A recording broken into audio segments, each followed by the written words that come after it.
वैद्य प्रता जोशी सरांचे जे कोष्ठशाखागती कन्सेप्टविषयीचा विचार आहे तो विचार आज आपण पाहिला आणि त्या विचाराअंतर्गत सर्व व्याधींची निदानाची पद्धत अशी असली पाहिजे किंवा निदान जे आहे ते आयुर्वेदिक निदान हे अशा पद्धतीने आहे आणि चिकित्सा त्यानुसार कशी आहे हे देखील त्यांनी अतिशय सुंदर पद्धतीने वर्णन केलेलं आहे की निदान आयुर्वेदिक पद्धतीने निदान म्हणजे दोष दृश्य स्थान आणि अवस्था आणि शाखा मार्गातील दोषांना कोष्टात आणणं ही त्या ठिकाणी चिकित्सा होते.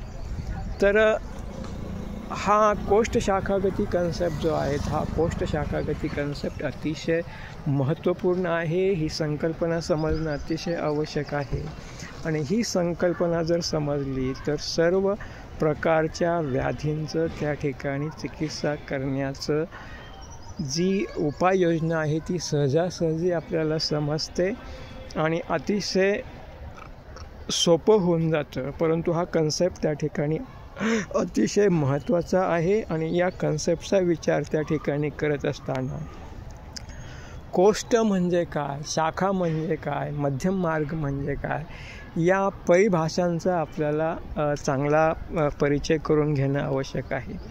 कोष्ठाचा विचार करत असताना मुखापासून गुद भागापर्यंतचा जो अवयव विशेष आहे त्याला महास्त्रोतस असंही म्हटलेलं आहे, अंतःकोष्ठ असंही म्हटलेलं आहे, साधारणतः त्याला कोष्ठ असं म्हटलं जातं आणि यामध्ये 3 भाग त्या ठिकाणी पडतात, आमाशय, पश्चमानाशय आणि पक्वाशय.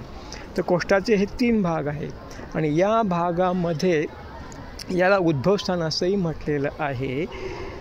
तर या हे जे स्थान आहेत या स्थानाची चिकित्सा जी आहे आमाशयामध्ये जर त्या ठिकाणी गडबड असेल तर त्या ठिकाणी त्याची चिकित्सा वमन असते. पश्चमानाशयामध्ये जर गडबड असेल तर त्या ठिकाणी त्याची चिकित्सा विरेचन असते आणि पक्वाशयामध्ये जर गडबड असेल तर त्याची चिकित्सा त्या ठिकाणी बस्ती असते आणि येथूनच दोष हे शाखा मार्गामध्ये मध्यम मार्गामध्ये जात असतात आणि म्हणून कोष्ठातील दोष सहजतेने त्या ठिकाणी आपल्याला बाहेर काढून टाकता येतात. कोष्ठामध्ये दोषांची संख्या त्या ठिकाणी अधिक असेल तर शोधन करता येतं, अन्यथा त्या ठिकाणी लंघन पाचन आहे असं त्या ठिकाणी सांगितलेलं आहे. तर हा जो कन्सेप्ट आहे हे त्या ठिकाणी अतिशय महत्त्वाचं आहे. आमाशयाची व्याप्ती त्या ठिकाणी समजणं आवश्यक आहे. आमाशय म्हणजे नक्की काय, नाभिस्तनांतर जंतू आमाशय इति स्मृता, म्हणजे एवढा सर्व भाग जो आहे फक्त स्टमक ही जी काही पिशवी आहे हे म्हणजे आमाशय नाही, तर नाभीच्या वर संपूर्ण हृदयापर्यंतचा जो भाग आहे हा सर्व आसमंत जो आहे हा सर्व आसमंत आमाशयामध्ये येतो. यामध्ये असणारे वेगवेगळे अवयव मग त्या ठिकाणी यकृत असेल, प्लीहा असेल, वृक्क असेल, स्टमक त्या ठिकाणी आहेच आहे, पश्चमानाशयाचा देखील त्या ठिकाणी आमाशयामध्ये समावेश होतो. परंतु पश्चमानाशय हे एवढं सोडलं तर आमाशयामध्येच आहे, मग ते त्याच्यासाठी देखील विरेचन आहे, खालची चिकित्सा आहे. परंतु बाकीचा जो विचार त्या ठिकाणी केलेला आहे, बाकीचे जे काही अवयव आहे ते सर्व त्या ठिकाणी वमनाच्या द्वारे बाहेर पडतात, वमनाच्या द्वारे त्या ठिकाणी त्याची चिकित्सा करता येते आणि म्हणून वमन ही अतिशय उत्कृष्ट चिकित्सा आहे आणि ही शुद्धी आहे. शोधन प्रक्रिया त्या ठिकाणी होते, जी काही गडबड असेल ती गडबड त्या ठिकाणी बाहेर काढून टाकली जाते आणि हे फार महत्त्वाचं आहे. दोष बाहेर बाहेर गेले म्हणजे ते कायमचं त्या ठिकाणी बरं होतं. हा एक महत्त्वाचा विचार त्या ठिकाणी आहे. तर अशा पद्धतीने शोधनाचा विचार आपण त्या ठिकाणी केलेला आहे. शोधन शुद्धी ऊर्ध्व मार्गाने कशा प्रकारे शुद्धी होते, अधो मार्गाने कशा प्रकारे शुद्धी होते, कोष्ठशुद्धीचा विचार या ठिकाणी आपण केला. कोष्ठातील दोष हे सहजासहजी पटकन त्या ठिकाणी आपल्याला बाहेर काढून टाकता येतात. त्यामुळे येथील व्याधी जे आहेत हे सुखसाध्य असतात, कष्टसाध्य नसतात, असाध्य नसतात. म्हणून स्थानाचा विचार देखील त्या ठिकाणी महत्त्वाचा आहे आणि हे लवकरात लवकर बरे होतात, त्यांना वेळ त्या ठिकाणी लागत नाही. कोष्टातून आता कोष्ट त्या ठिकाणी बघितलं, पण कोष्टाचा विचार त्या ठिकाणी केला. शाखा मार्गाचा विचार म्हणजे कोष्टातून दोष तिर्यक गतीने शाखा मार्गात जातात. शाखा म्हणजे रस रक्त आदी चा समावेश त्या ठिकाणी होतो. मध्यम मार्ग ही याच धातू घटकांनी अवयव स्वरूपामध्ये बनलेला आहे. तर मध्यम मार्गातील जे दोष आहे ते दोष उत्तरोत्तर धातूंनी बनलेले असल्या कारणाने त्याच्यामध्ये असाध्यत्व येतं, किंवा मध्यम मार्गातील दोष सोडवून कोष्टात आणणं हे त्या ठिकाणी अवघड असतं. तरी देखील बस्तीच्या साहाय्याने ते दोष आपल्याला कोष्टामध्ये आणता येतात आणि तेथून त्या ठिकाणी बाहेर काढता येतात. हा एक महत्त्वाचा विचार आहे. तर आणखी विचार करत असताना कोष्ट, शाखा, मध्यम मार्ग हे स्थानाचा विचार त्या ठिकाणी केला. आणि निज आगंतूचा विचार पण त्या ठिकाणी आहेच आहे. निज आगंतूमध्ये निजमध्ये त्या ठिकाणी स्त्रोतरोध जास्त असतो, आगंतूमध्ये त्या ठिकाणी स्त्रोतरोध नसतो, परंतु दोषांची संख्या एवढी भरपूर असते की त्या ठिकाणी सिरियसपणा त्या ठिकाणी येतो. हा एक विचार त्या ठिकाणी मांडून झालेला आहे. आणखी विचार त्या ठिकाणी काय आहे तर कुठे आणि केव्हा हे दोन प्रश्न विचारल्यानंतर देखील आपल्याला बरीचशी संगती लागते दोषांची. दोष कोणता आहे, केव्हा असा प्रश्न विचारला तर त्या ठिकाणी दोषाची निश्चिती करता येते, आणि कुठे असा प्रश्न विचारला तर त्या ठिकाणी स्थानाचं आपल्याला संदर्भ त्या ठिकाणी लागतो. दोष समजला, स्थान समजला आणि त्याची अवस्था समजली की आपल्याला त्या ठिकाणी चिकित्सा करण्यास अतिशय सुलभ होऊन जातं. हे आयुर्वेदीय पद्धतीचं निदानशास्त्र आहे. यासाठी एक्सरे, CT स्कॅन आदी गोष्टींची आवश्यकता पडत नाही. तर हे अतिशय सोपं आहे, सुटसुटीत आहे. सहजासहजी आपल्याला निदान करणं सोपं होऊन जातं.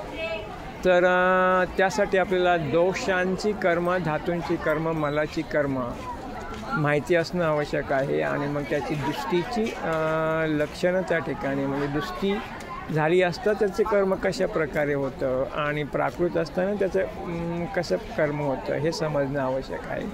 म्हणून रक्तदृष्टी, रसदृष्टी, मांसदृष्टी यांची लक्षणं त्या ठिकाणी माहिती असणं आवश्यक आहे. सारत्वाची लक्षणं त्या ठिकाणी माहिती असायला पाहिजे. प्रकृतीची लक्षणं काय आहेत ती त्या ठिकाणी माहिती असायला पाहिजे. आणि ही ज्यावेळेस त्या ठिकाणी आपल्याला माहिती होतील त्यावेळेस त्या ठिकाणी निदान करणं आपल्याला अतिशय सोपं होणार आहे. तर अशा प्रकारे प्रताप जोशी सरांचा जो विचार त्या ठिकाणी होता तो अतिशय महत्त्वाचा आहे. आणि प्रत्येक बाबतीत सगळ्यात महत्त्वाचं त्यांनी जे काही सांगितलं की कुष्ठाच्या बाबतीत ज्यावेळेस सांगितलं की कुष्ठ म्हणजे दोष हे त्वचेमध्ये आहेत आणि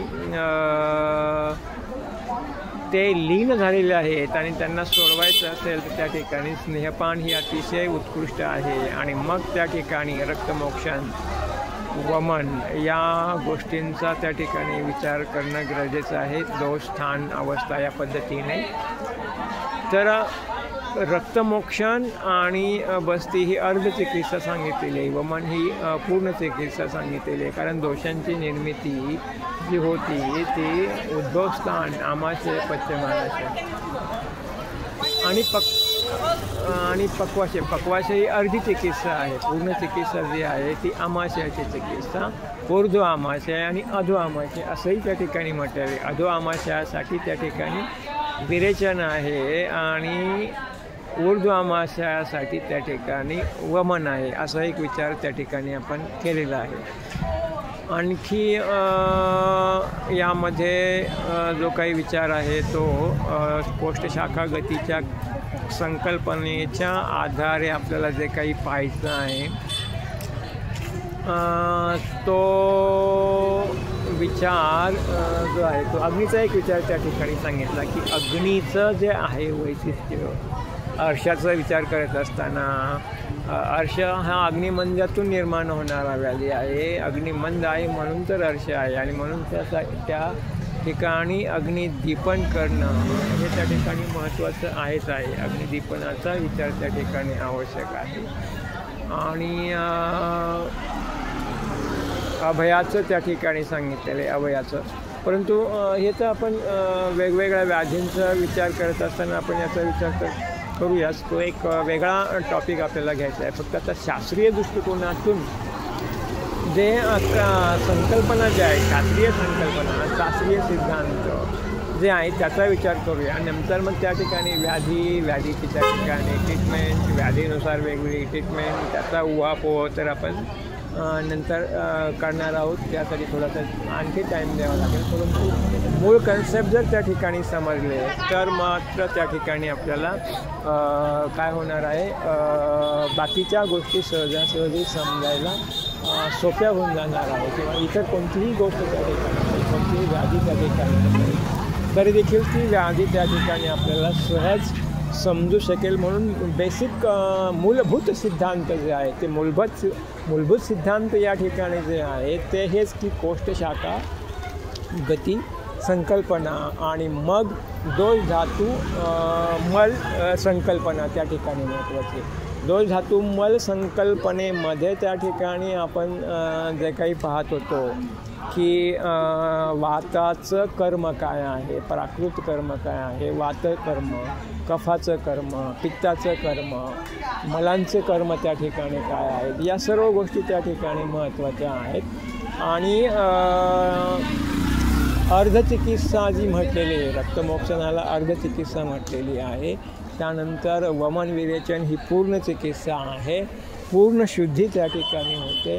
कायमचं त्या ठिकाणी बरं होण्याकरता ही वमन विरेचन हे महत्त्वाचं आहे. बस्ती आणि रक्तमोक्षण यांनी अर्धचिकित्सा त्या ठिकाणी होते.